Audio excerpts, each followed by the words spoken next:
السلام عليكم ورحمة الله وبركاته. إن شاء الله فيسبوكين وان هارا فيديو تيكا أكا سناب شاتي تليجرام في تيك توكي رتي هالتي متستسن بفسنين جتشودا سيتينجي هارا قبتي رفي إن شاء الله فيديو أكت إرتي لتن إسينر كسيسا أهم نمان وجين ترايسنين جدا.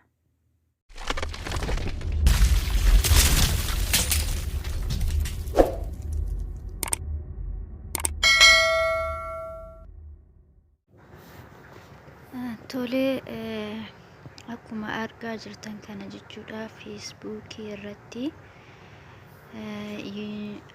siitingii haaraa jechuudha. Wanta haaraa inni fidee dhufe duraan waa sadii qaba, laayivii qaba, guruup isa jedhu kana qaba, ruumii kan jedhu qaba jechuudha. Amma immoo tokko kan biraa kan inni itti dabale isa jalqabarra jiru kanaadha jechuudha. Irra mareen isinitti agarsiisa.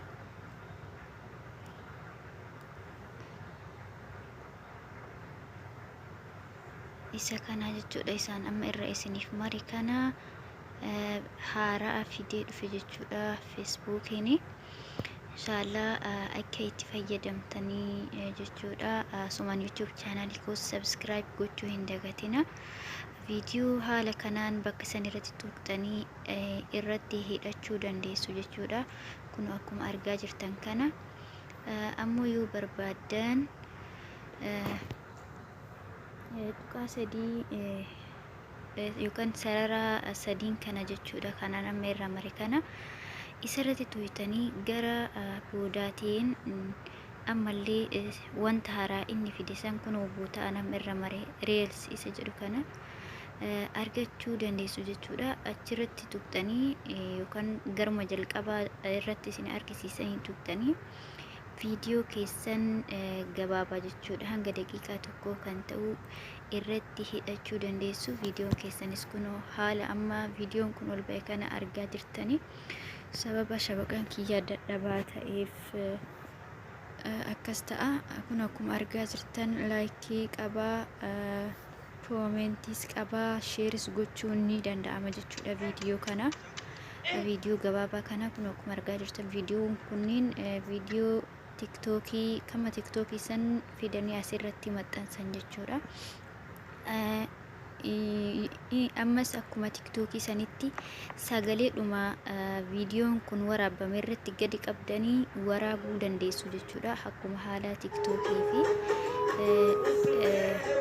eepilee garaagaraa jechuudha. Eepileen yeroo ammaa kana viidiyoo xixiqqaa hanga daqiiqaa 3 fi sanii gadi irratti waraabamu audiyoo namni tokko waraabe irratti gadi qabdanii kireeet gochuu dandeessu jechuudha. Sagalee namaati irratti jechuudha. Viidiyoo haala salphaan jechuudha. Egaa siitingiin gaarraanii haaraa yuutuubii yookaan yuutuubii jedhe soorii feesbuukiin fidee dhufe kan ani isiniif maxxanse kana fakkaata. YouTube chaanalii koo subscribe naaf gochuu hin irraanfatinaa isiniin jedha. Oromoo na jajjabeessa. Wassalaamu alaikum warahmatullaahi wabarakaatuh.